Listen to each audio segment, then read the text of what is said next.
Es el año 2120, 50 años tras la caída de la humanidad.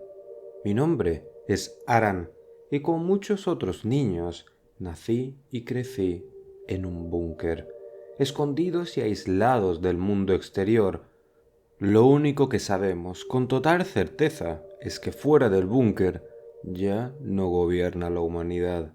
Entre nosotros, la gente común, los civiles, en el búnker solo reina el miedo y el terror de aquello que reside en el exterior. Solo aquellos que viven para protegernos tienen la valentía de mencionarlos. Como la mayoría de la gente aquí, no tiene más recuerdos que la de sus padres, en mi caso solo la de mi padre, ya que mi madre falleció al darme a luz, complicaciones del parto. Mi padre fue un comando, o eso es lo que creí que era. Lo único que descubrí con total certeza del resto de sus compañeros es que salió al exterior. En una misión no se me dieron muchos detalles por ser civil. Lo que importa es que nunca regresó. Con mucha seguridad, esté muerto. O eso fue lo que creí durante muchos años. Pero bueno, todo esto ya no importa. Hace poco cumplí la mayoría de edad y hoy, por primera vez en mucho tiempo, se está dando la oportunidad a civiles de entrar a formar parte del ejército del búnker. Nosotros los llamamos los vigías de Kreisburg. Es el nombre original de la unidad militar que nos ayudó a entrar a este búnker. Tal vez sea capaz por primera vez en mi vida de conseguir ver el sol y sentirlo sobre mi propia piel, no solamente en libros. Con esa idea en mente, me vestí con la mejor ropa que tenía, unos pantalones que aunque me quedaban grandes, ajustaban bien mi cintura, una camiseta bastante holgada y el único par de botas buenas que tenía sin agujeros. Me las puse. Luego de mirar a los otros civiles mientras me dirigía al ala militar, me di cuenta la precaria que era nuestra situación. Todo empezaba a fallar. Era obvio, un búnker no estaba preparado para aguantar tanto tiempo con tanta gente. Mirando todo el búnker, no me di cuenta que casi llegaba a chocarme contra el maestro sargento, que estaba atentamente inspeccionando a otros candidatos, y yo me había saltado la cola de inscripción sin ni siquiera prestar la mínima atención a mi alrededor. Pedí perdón y me puse a la cola como cualquiera de los otros compañeros candidatos.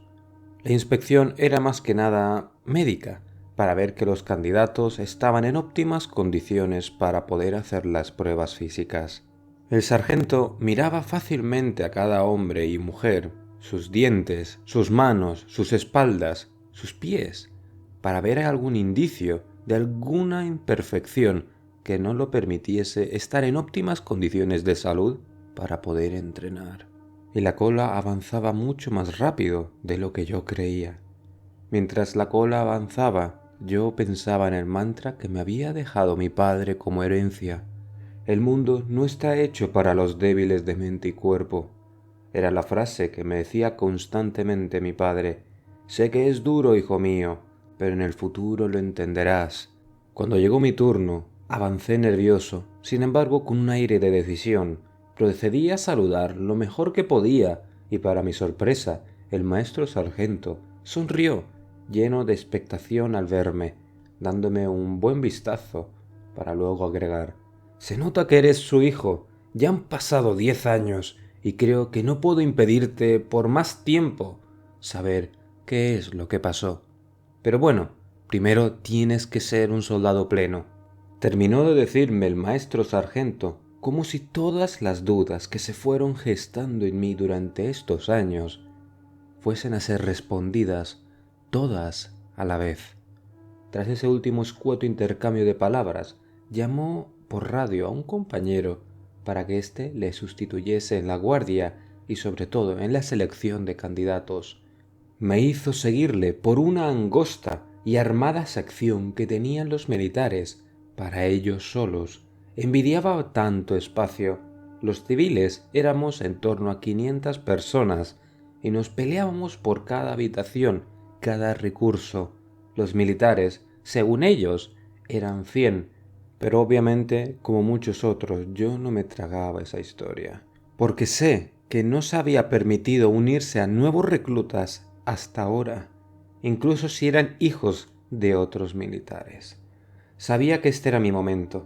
Era más que obvio mirando las propias bombillas de las paredes. La electricidad, nuestro firme guardián, empezaba a fallarnos. No importaba si estábamos en el ala militar o en el ala civil, todo estaba igual. Cada vez escaseaba más cualquier componente para reparar, ya sea la electricidad, ya sean los cultivos hidropónicos o cualquier cosa útil en el búnker. Los cultivos hidropónicos también eran menos efectivos debido al tanto uso que se les dio estos años. Lo más grave, como es de entender, es el agua. Nunca tuvimos problema con el agua, sin embargo, ahora tenemos que racionarla. Los conductos de agua que se llenaban con cada vez más suciedad del exterior llegó a un límite, y debido al hecho de no poder salir a limpiarlos, obviamente, cada vez nos llega menos agua. Al estar pensando en todos los problemas que teníamos en el búnker, no pude evitar suspirar. Sin embargo, solamente me dio tiempo a un suspiro, ya que ahora estaba ante la puerta del comandante. No había ningún civil hasta la fecha que hubiese venido a ver al comandante en persona. Un hombre adusto, magno, que nunca quiso enseñarse en persona. No sabíamos el por qué, sin embargo, tampoco lo necesitábamos. El sargento hizo una especie de toques en la puerta. Por los mismos, un anciano soldado abrió la puerta, como si hubiese dicho una contraseña secreta que sólo ellos entendían. El maestro sargento me hizo pasar primero, apartándose de costado y con la mano derecha, dándome a entender que pasase tranquilamente. La sala era algo distinto. Ya de por sí, la sala era un museo del pasado, un recordatorio de lo que antes era el mundo. En el lateral izquierdo había una gran estantería de libros. A veces recuerdo bien que se nos permitía leer en la escuela, por nuestra maestra, los libros del comandante y de esta manera crear de forma artificial y filtrada cómo era el mundo antes. Nosotros, los jóvenes, agradecimos todo el conocimiento que se nos pudiese brindar para entender mejor el mundo. En ellos descubrimos cómo fue la Tercera Guerra Mundial en el 2025, o cómo fue la reunión de las naciones en el 2050, cómo fue la caída de la humanidad finalmente en el 2070. Todo ello lo descubrimos en los libros, siendo esta la última parte de una descripción escueta que se nos negó a detallar a nosotros. Éramos jóvenes, todos menores, todo con la intención de mantener el máximo tiempo posible nuestra inocencia. Ahora que lo pienso, fue una muy buena decisión. Al otro lado, en el lado derecho, había una gorra adornada con laureles y un uniforme de gala sobre una especie de maniquí que tenía en la sala el comandante. El color de ese traje, de ese uniforme de gala, era un color azul marino, hombros adornados de unas medallas y galones de un dorado metal, algunos de los cuales parecían rotos o cortados, seguramente para ser usados en las maquinarias del búnker. Igualmente de poco servían, eran solo un recuerdo del pasado, y el comandante tenía otras prioridades más importantes que llenar un ego de un pasado lleno de polvo y dolor. Ante mí estaba el hombre que pocas veces escuchamos y nunca vimos en público, el comandante, un anciano de 85 años que aún se mantenía muy vivo y fuertemente unido a su cuerpo. Su rostro era un ejemplo de la pesadilla que estaba fuera. La mitad de su rostro era de un antaño gallardo y atractivo hombre, un soldado alemán que sirvió con honor a los Estados Unidos de Europa desde la caída de la Unión Europea como tras el fin de las revoluciones europeas, un hombre que vivió el fin de la guerra con su época dorada resurgiendo tras ella, un hombre que quería recuperar lo que antaño fue nuestro. Su otra mitad, sin embargo, era casi inexistente. Su mejilla izquierda no existía, dejando ver unos dientes blancos y apretados junto a una cuenca de un ojo vacío, tapado con un parche con el escudo de la NUE, de las Naciones Unidas Europeas. Intenté, sin embargo, no mirarlo mucho, ya que me provocaba nerviosismo e incomodidad. Sus heridas de guerra no me daban una sensación de confianza para lo que nos esperaba. Hola, joven Aran. Ya era hora de que nos reuniésemos tú y yo. Es como si el mundo se alinease a favor tuya, muchacho, igual que a tu padre. Hace ya 10 años tu padre también aprovechó el mayor momento de necesidad para salir, igual que tú ahora, al intentar hablar con el sargento. Pero para ti es distinto, muchacho. No vas a salir ahora, Aran. Lo siento. Tienes primero que prepararte, dijo el comandante tras mirarme a los ojos y luego señalar el obvio lugar donde se escapaba mi mirada constantemente. Porque efectivamente, muchacho, este es el resultado de salir.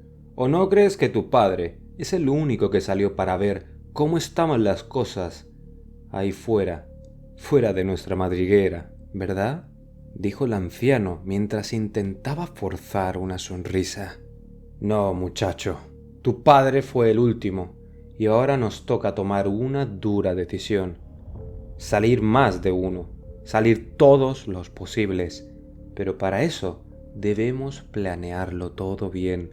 Debemos estar seguros de que varios militares y jóvenes rápidos, de buenos sentidos y reflejos, saldrán a mirar los alrededores del búnker. Y te repito, los alrededores. Si te alejas a más de 200 metros del búnker, estás por tu cuenta, muchacho. Este mundo no es para gente que no sabe seguir las órdenes, me dijo con una severa mirada y con una voz imperiosa y severa. Tras esta advertencia, el anciano comandante me miró con ojos tristes y me dijo lo mucho que me parecía a su nieta, para luego despedirme con una forzosa sonrisa. No tuve ni siquiera tiempo a preguntar a qué se refería.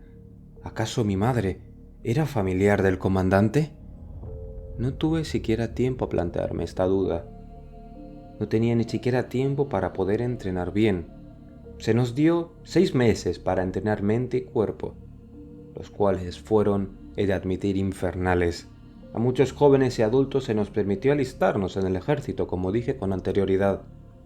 Por primera vez en 50 años, se nos dejó los barracones militares, que estaban en desuso, y nos enseñaron todo tipo de tácticas, códigos y formas de sobrevivir en el exterior, como hacer trampas, descontaminar agua, improvisar refugios y un sinfín de rutinas físicas para tornar músculos en cables de acero y aumentar nuestras posibilidades de sobrevivir. Se nos alimentó lo mejor posible, se nos dio hasta incluso carne, un lujo en un búnker donde se había terminado las latas de racionamiento hace ya tiempo. El tiempo, cuando pasas tanto estrés y agobio, obviamente pasó rápido. Los 6 meses pasaron volando, como si fuesen un parpadeo, y los que nos alistamos habíamos recibido al fin el rango de vigías, un nuevo rango creado por el comandante, uno de los 8 nuevos rangos que creó antes de fallecer y llevarse los horrores que solo él vivió, junto a la información que él tenía, para luego morir durmiendo, pero no antes dejar todas las instrucciones que debíamos seguir para poder sobrevivir al siguiente comandante, su mano derecha, un hombre que sabíamos más que ampliamente en el búnker que era su hijo, el ahora comandante Gunther, el único que pudo unirse al ejército, motivo que obviamente creó mucho descontento, ya que muchas familias querían avanzar y tener mejores condiciones. Gunther nunca tuvo hijos, ni tampoco esposa, así que el descontento se quedó ahí. Sin embargo, él ahora mismo ya era un hombre de 35 años y sabía tener la mente de su padre, es decir, hacer caso omiso a todas las advertencias e insultos. Se ordenó a todo el mundo recoger sus cosas y estar listos para salir del búnker en una semana. Semana que teníamos el grupo de exploración, que es prospectar e investigar en detalle los alrededores. Sabíamos que había terminado nuestro adiestramiento hace ya solo un día y ya teníamos órdenes específicas. El maestro sargento me esperó en la entrada del barracón tras recibir esta orden. Ahora que eres un soldado pleno, Aran, tienes que saber una cosa. Tu padre sigue vivo. Tiene un dispositivo que es herencia de nuestro dorado pasado, uno que le permite enviarnos mensajes a gran distancia. Solo funciona bajo viejas y antiguas circunstancias que no sé detallarte yo tampoco. Lo que sí te puedo decir, Aran, es que nos transmite una valiosísima información durante todos estos años. Cómo es el terreno fuera, las facciones que hay y sobre todo lo que vive ahí fuera. Ten cuidado, Aran. Fuera solo espera el peligro y la muerte. El mundo alrededor del búnker ha cambiado mucho desde que tu padre salió. Él, obviamente, no está cerca del búnker, está ya muy lejos.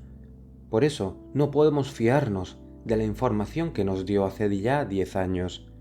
Buena suerte, Aran, y espero que puedas ir ascendiendo entre los 8 rangos y así saber más información de lo que te rodea. Hazme caso, te será muy útil. Buena suerte, Aran, terminó de decirme el maestro sargento mientras me ponía una mano en el hombro y se despedía de mí. Salimos al día siguiente. Fue un momento de mucha tensión para todos. Se nos dio un rifle, una pistola a cada uno y todo tipo de herramientas para poder sobrevivir por nuestra cuenta sin problema alguno. Raciones para una semana y una brújula si nos perdíamos. Ese día salimos 50 soldados. Volvimos solo 30. No sabemos el destino de algunos de nuestros compañeros, pero otros lo pudimos deducir fácilmente unos días después. Durante estos 6 meses de entrenamiento, es comprensible que se hicieron lazos. También apareció una jerarquía, aunque estuviésemos todos en el mismo rango, misma que obviamente es tomada por aquellos que eran más abusones o que tenían mejor labia entre el grupo. Yo nunca quise encajar en esa forzada jerarquía, así que preferí mantenerme por mi cuenta, como bastantes otros más. Me hice conocido e intenté agradar al máximo número posible de personas, como es de entender, ya que en caso de necesidad poder acudir a alguno de mis compañeros. Al salir, los distintos grupos fueron formándose. Grupos de 4 o 5 personas salían en mismas direcciones y los demás intentaban tomar sus propias rutas. A mí se me unió mi compañero Yul, un joven fuerte y de un muy buen oído que se hizo cercano a mí en nuestro entrenamiento. Yul era un hombre precavido y de reflejos igual de rápidos. Cualquiera diría que es el soldado perfecto. Los alrededores de nuestro búnker eran anteriormente un prado, ahora un páramo. Nuestro búnker estaba situado en una alta colina, de la cual podíamos permitirnos ver los alrededores de nuestra antigua ciudad natal, Landshut, una ciudad que pertenecía a la región de Alemania, uno de los estados federados fundadores. Ahora eso ya no importaba. Solo eran un montón de ruinas que emitían extraños ruidos guturales cada X horas o minutos. Nosotros las miramos con un tono de miedo y sobre todo extraña expectación de que no viniesen horrores de esas ruinas pecaminosas. Durante mi exploración con Jules, nos encontramos una pequeña cabaña de madera en el bosque. Estaba desusada y desgastada, sin embargo, nos dimos cuenta de que en ese pequeño bosquecillo que rodeaba el páramo había una torre de vigía que emitió un pequeño destello. Obviamente nosotros miramos con la mirilla para ver qué es o quién es lo que hacía ese extraño destello.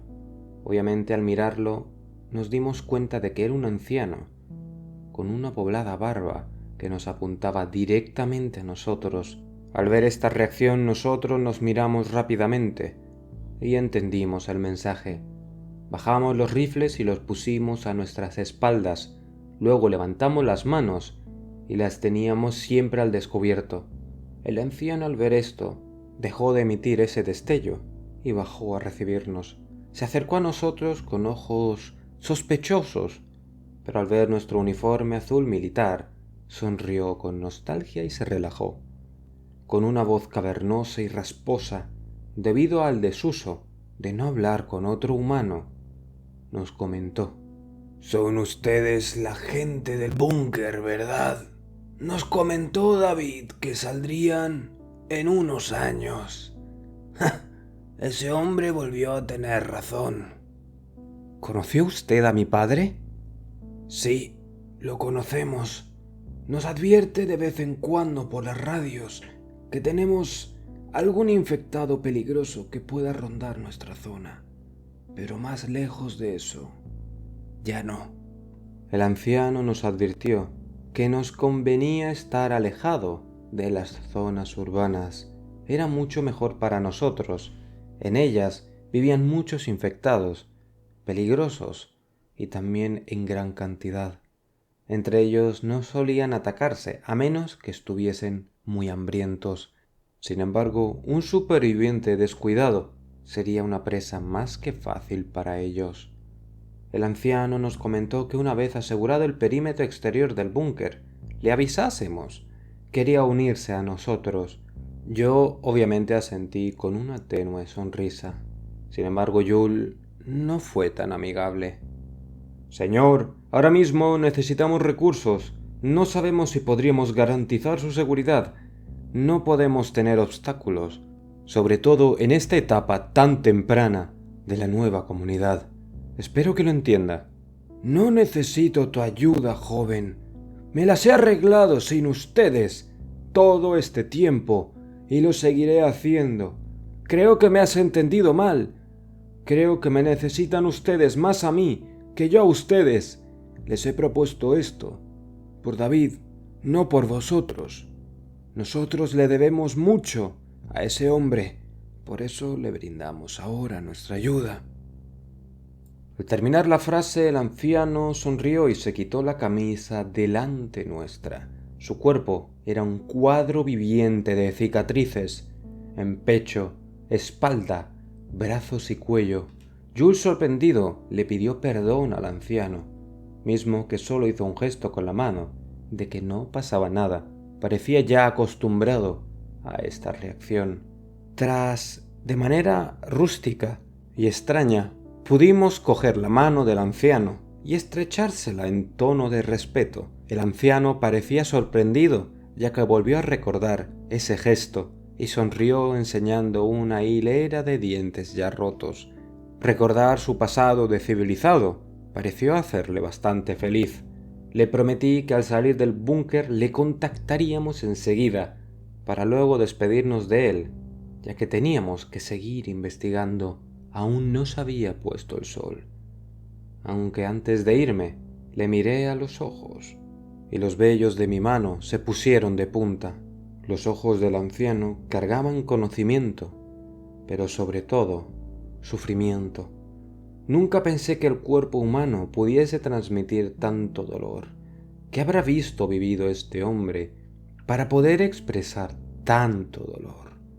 Me pregunté con preocupación y curiosidad a partes iguales. Me sorprendió la escasa que fue la conversación, como si el anciano hubiese perdido las ganas de hablar, como si se hubiese rendido en seguir viviendo como un ser humano. En algunos momentos, mientras hablábamos con él. Sin embargo, tener a un veterano que sabía sobre los peligros de la zona entre nosotros no era solamente necesario, era vital para la nueva comunidad. La semana pasó rápido y investigamos el bosque que nos rodeaba. Las escasas cabañas que había en él estaban todas destrozadas, salvo la del anciano, como si hubiesen sido atacadas por algún ser gigante o de grandes proporciones. Las puertas estaban destrozadas, arrancadas de sus bisagras. La fauna de la zona era ya inexistente. Había rastros de animales, secos o huesos roídos por el suelo. Sin embargo, más allá de eso, no había ni el más pequeño de los animales. El bosque distaba mucho de ser de lo que nos enseñó ese recuerdo pasado dorado que provenía de los libros. Solamente podíamos usarlo como combustible para poder vivir con esperanza en esta época de oscuridad. Lo único que sabíamos es que no queríamos averiguar cuál era el autor de esos destrozos de las cabañas y la aniquilación de la fauna del bosque. Cada vez que era hora del anochecer, nos acercábamos todos a la entrada del búnker. Era una de las recomendaciones e instrucciones del superior de este destacamento. Era más fácil estar alerta. Sin embargo, en esta semana nos dimos cuenta de que poco a poco ruidos guturales, parecidos a los que provenían de la ruinosa ciudad, se hacían más fuertes en el bosque y cada vez veíamos más sombras en la linde del bosque. Luego, al amanecer, nos dimos cuenta qué es lo que era. Uno de los soldados que estaba de guardia nos despertó a todos rápidamente y en el rojo amanecer vimos unos extraños seres que parecían burdas bromas de lo que es un ser humano. Sus cabezas carecían de pelo, sus brazos eran delgados, terminados en grandes y afiladas garras. Sus bocas estaban llenas de dientes, abiertas de manera absurda, con trozos de tela de un color azul entre sus dientes ensangrentados. Esa era la respuesta de por qué éramos cada vez menos. Sus torsos eran jorobados y escuálidos, como si estuviesen en un estado avanzado de desnutrición. En total pudimos ver a 9, de los cuales uno destacaba sobre los demás. Su estatura era notablemente mayor, incluso en la lejanía lo podíamos apreciar. Podíamos ver a los desnutridos, que medían cerca de 1,80 m a ojo, y el mayor superando los 2 metros. Obviamente la estatura habíamos relacionado que era debido a que éste sí parecía estar bien alimentado. El militar de mayor rango en el grupo obviamente tomó el mando. Era un militar experto, bueno, más experto que nosotros. Su nombre era Julian. Su rango era solo uno por encima del de nosotros, que éramos simples vigías. Él era un praetor, el siguiente rango nuestro. Sin titubear, tomó el mando de la situación. Escúchenme atentamente, somos 30 hombres y mujeres. Haced una formación en línea simple. Tenemos que comprobar el estado de las armas para estar todos a punto para el choque. El caso de ver que alguna de sus armas no están en óptimas condiciones, se retirarán a la parte trasera en una formación para disparar con las armas auxiliares. Tras estas palabras también tomó a 5 de nosotros, que parecía haber estudiado con anterioridad, para ponerlos al mando de los destacamentos de soldados que tenían delante. Habían 5 soldados que eran más veteranos entre nosotros, y se les había dado el mando de las distintas partes de la línea simple, de 10 metros de distancia entre nosotros. Después de hacer la línea simple, nos obligó a hacer un círculo alrededor del búnker. Era más fácil hacerlo, ya que sobre todo habíamos hecho ya la línea simple. Esta decisión parecía que nos había salvado la vida, ya que efectivamente así pasó. Detrás nuestra apareció un grupo similar en tamaño, con otro de esos seres de mayor tamaño. La ventaja era nuestra gran y medida altura y la visibilidad que teníamos a nuestro alrededor. Era una mañana, sin nubes ni viento, y el praetor se quedó en la parte más alta, encima de la colina, que obviamente estaba por encima del búnker. Armado con un monocular, intentó mirar todo el bosque, y otra vez más, parecía que su instinto no le defraudó. Había 4 grupos del mismo tamaño o más detrás de estos 2, que obviamente estaban en la linde. Parecían ser estos la avanzadilla. El praetor vio que no importaba nuestra formación, solo había 2 opciones: entrar al búnker o pedir ayuda. Para mí, la respuesta era más que lógica, igual que para muchos de mis compañeros. Sin embargo, para él, alguien con experiencia, no. Llamó por el intercomunicador de la entrada del búnker. Y para sorpresa del praetor, el que respondió fue el comandante en persona. Comandante Gunther, palabra. ¿Con quién hablo? Diga rango e intención. Praetor Julian, mi comandante. Señor, estamos rodeados en la entrada del búnker. Nos quedan 30 operativos. Somos lo que hemos vuelto de la misión. Sin embargo, hay unos seres pálidos sin pelo con forma humana. Hay varios grupos de 10 o más individuos. Hemos podido ver que estamos rodeados por al menos 4 grupos. Esos fueron los que llegué a ver con el monocular. Tenemos a 2 en la mira, uno por la frontal y otro por la retaguardia. ¿Qué hacemos, comandante? ¿Retirada o refuerzos?, dijo Julian, con una voz entrecortada y un poco nerviosa. El comandante estuvo unos segundos en silencio, pensando su respuesta, y luego con voz firme y solemne dijo: Mantenga posición, praetor. La caballería está de camino. La última orden había sido dada, y el praetor tomó de nuevo las riendas con una renovada y sobre todo vigorosa energía. Ahora estaba cargada de una furia que se le notaba en los ojos. Sin embargo, su deber era estar calmado lo máximo posible para transmitirnos con serenidad las órdenes a los rangos inferiores. Julian le dio órdenes a los jefes de escuadra para que éstos estuviesen atentos en todo momento a la formación y para seguir sus órdenes en caso de que los seres se acercasen de más. Obviamente teníamos una misión: aguantar hasta que llegasen los refuerzos. Los seres, al ver que nuestro volumen subía y no estábamos ya en silencio, los dos grupos dejaron de prospectar y se pusieron a 4 patas para empezar a correr muy rápidamente hacia nosotros. Su velocidad nos sorprendió, ya que esos seres eran escuálidos y deformes. Sin embargo, corrían a gran velocidad hacia nosotros. Los disparos, para nuestra desgracia, no les hacían casi nada, solo detenerlos temporalmente. Sin embargo, uno tuvo la suerte de darle en la cabeza. Vimos que esa era su debilidad. Jules fue el que golpeó a uno en la cabeza. Sin embargo, ese patrón se repitió en el resto de nuestros compañeros. Yo no tuve la fortuna de derribar a ninguno, hasta casi estar a la mitad de distancia hacia nosotros, donde solo quedó uno de los seres mayores, uno en cada lado. Eran los únicos que habían aguantado toda la descarga de metralla que venía hacia ellos. Pero para estos, las balas no les hacían nada.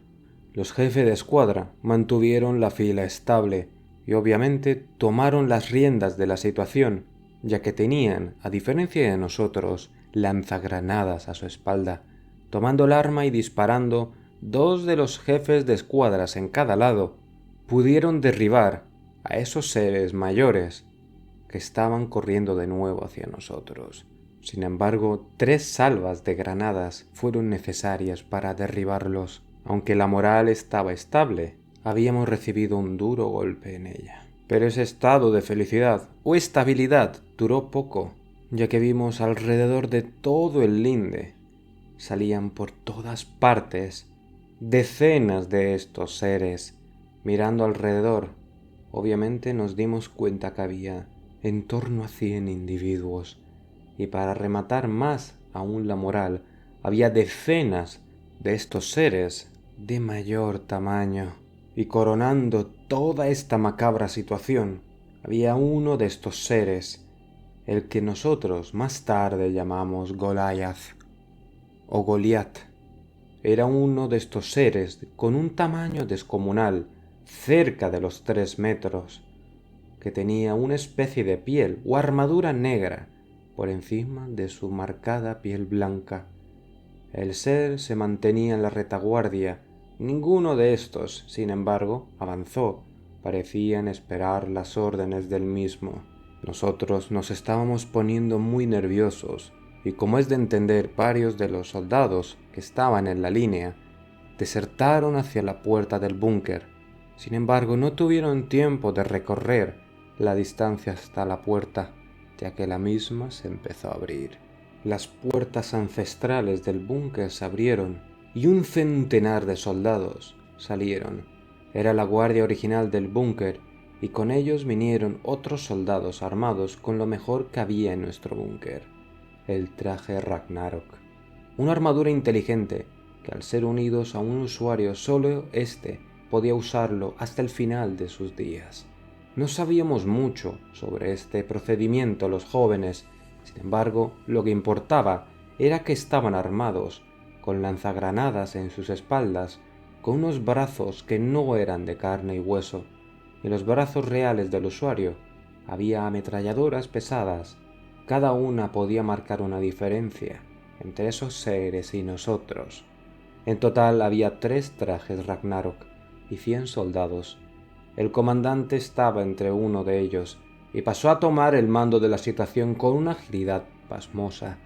Se mantendría la formación, pero las filas eran repuestas y reforzadas. Los jóvenes se pondrían en tercera fila, de pie, y los soldados veteranos se ponían de rodillas.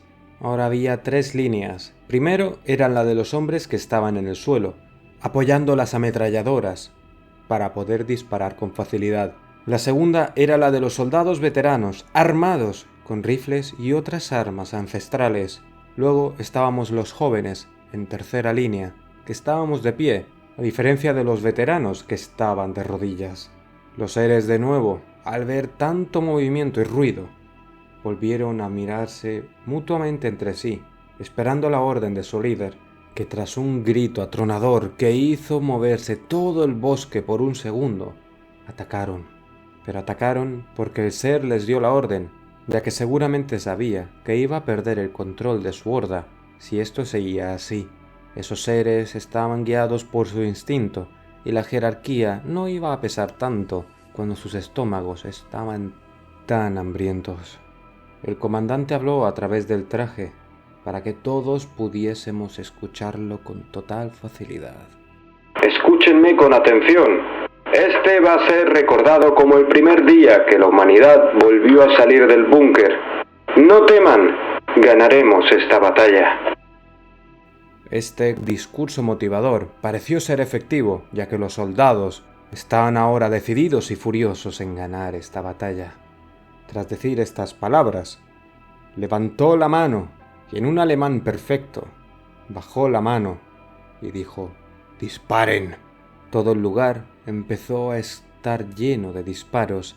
Destellos por toda la línea demostraban las distintas armas que había. Las ametralladoras obviamente hacían un destrozo entre las filas enemigas. Sin embargo, la munición no iba a ser eterna.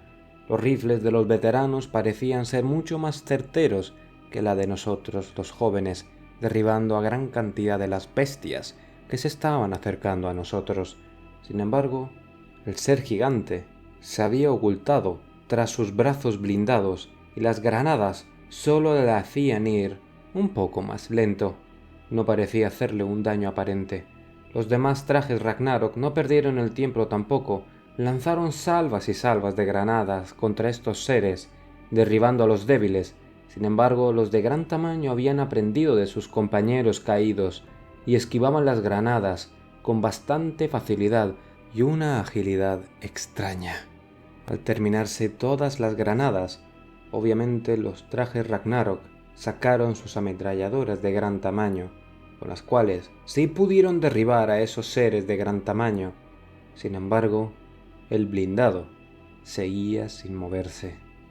Al terminar todo el trabajo en los lados, los trajes Ragnarok ordenaron a los soldados que dejasen de disparar y empezasen a disparar todos contra el ser descomunal. No tenía sentido. El comandante los paró. No merecía la pena gastar munición. Para mí eso fue un gran alivio, ya que me había colado en segunda fila, entre los veteranos que se habían callado ante mi presencia, y estaba frente a ese ser, y en caso de cargar, sería de los primeros en ser embestidos. Mis brazos temblaban, mi respiración era pesada. Intentaba concentrarme hasta que el ruido de todo el bosque cesó, y solo se escuchó un sonido metálico detrás de mí. que se acercaba poco a poco. Vi como mis compañeros se movían y yo me quedé petrificado de rodillas.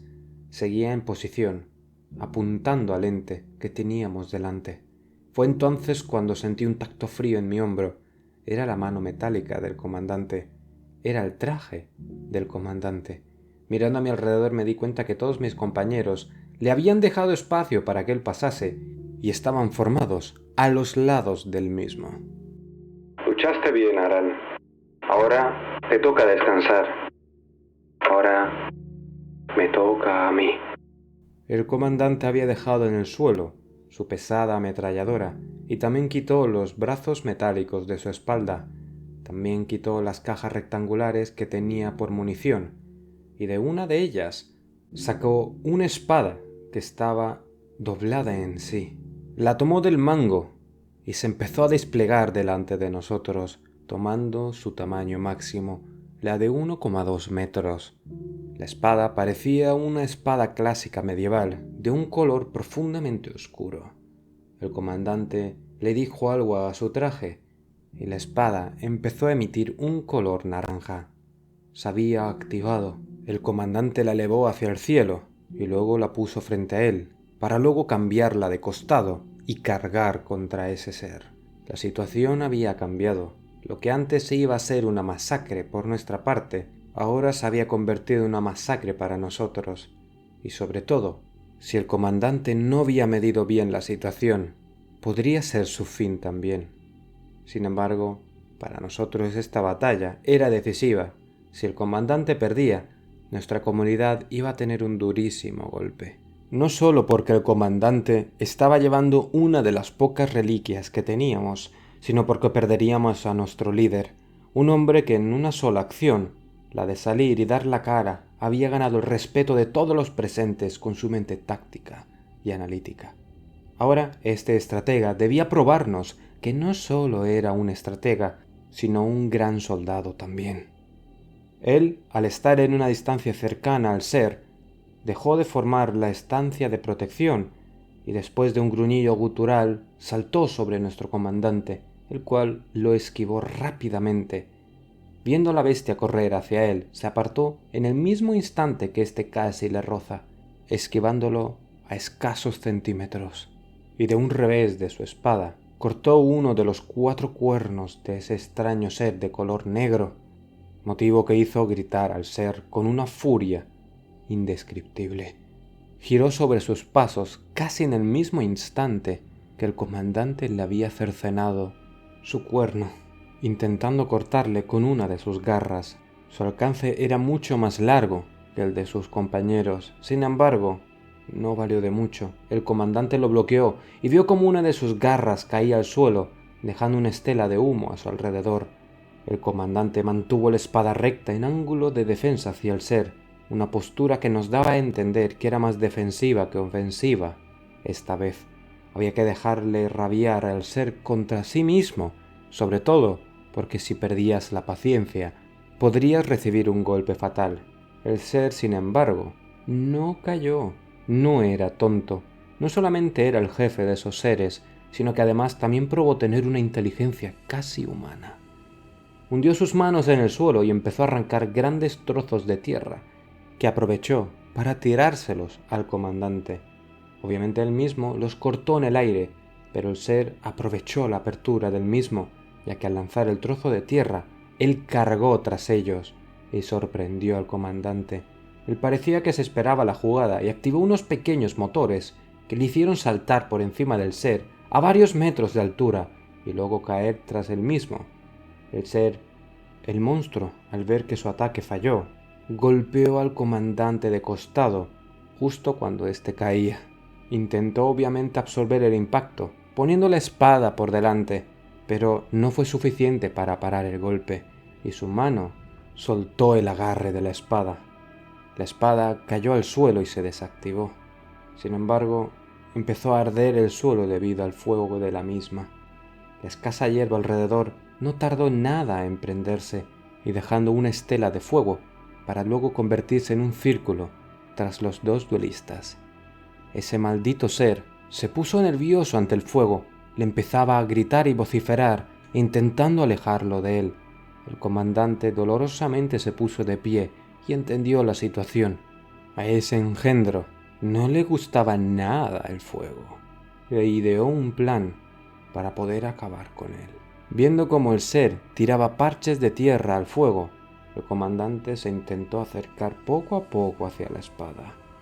No supimos lo que le dijo a su traje, pero solo descubrimos unos pocos minutos después, cuando el comandante estaba de rodillas junto a su espada, dándole la espalda al enemigo. Obviamente, él mismo no perdió la oportunidad y le agarró de los brazos por la espalda.